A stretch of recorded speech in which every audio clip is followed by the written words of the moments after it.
Hi everyone, Sven's Bricks here. I'm just here to have a quick look at the new 2024 Speed Champions images that have been leaked on the JB Spielwaren webpage. Now this will just be a quickie because we've only got a couple of images of each car, but I thought I'd just share some of my initial reactions of the new wave.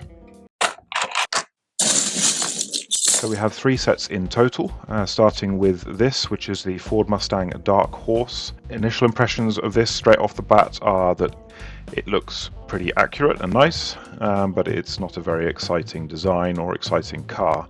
In fact, it's quite generic, and it's indeed our third Speed Champions Mustang and our fifth Lego set overall.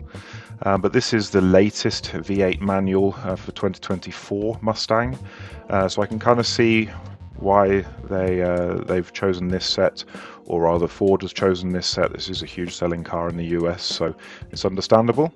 Perhaps less exciting for the European market, but a nice looking car nonetheless. What I particularly like is that I don't think that this is the royal blue, the normal standard primary blue that we get from Lego. I think that this is a dark blue. It means that we're going to be getting lots of nice parts in nice colours here, which makes a nice change from the white and the grey cars that we're receiving over and over. So I think that's really good. And I think that the design on the hood is really nice as well. It looks like there's some nice studs on the side building here, and it's placed and clipped in somehow. That's looking really nice. In terms of new pieces here, the only one I can make out on this car, I believe, is this new tile here with a cutout. I think that does appear in all three of the new sets. And other than that, I don't think I can see a new piece. I'm assuming that this is just a normal tile at the bottom. I'm not sure how it's fitted, but not many stickers on this one. A few on the front there, and then just a couple around the back and the side there. Kind of a bit of a Speed Champions by numbers set, this one, I guess. Nothing particularly exciting about the choice of car, how it looks, or indeed the building techniques for the most part. We've seen this before on the side, we've seen this before on the front, more or less. It'll be interesting to see how they do the backlights on this car. But I think if you have a look at this, it's a pretty good representation at this scale. I think that the design team have done well in terms of replicating the design, so I can't really argue too much with them about that. It's going to be interesting to see this bit here on the front, on the grille there.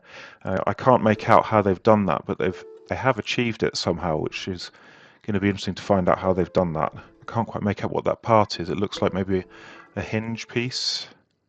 Not quite sure. So next up is the Audi, and this is the S1 E-Tron Quattro. Out of the three, this is probably the one that I'm most interested in. This is a racing car developed for Ken Block, a fully electric drift car or rally car.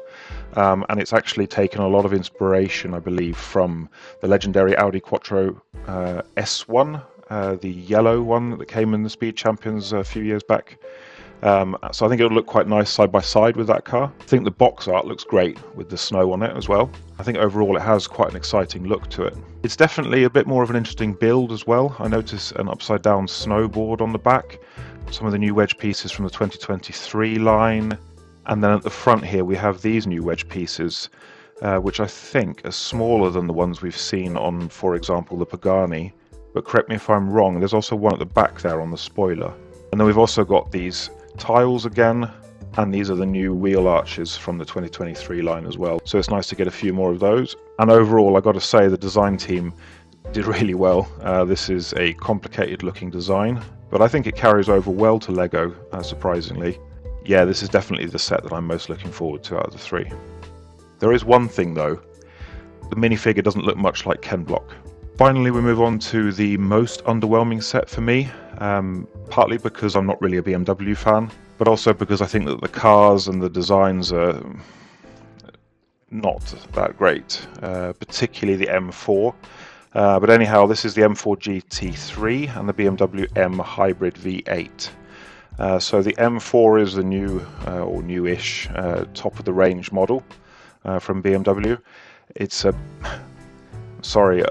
bit of an over-styled car, if you ask me, particularly with the livery here. And I think that unfortunately the Lego design has some dimension problems, particularly the bonnet. It just looks a bit too short.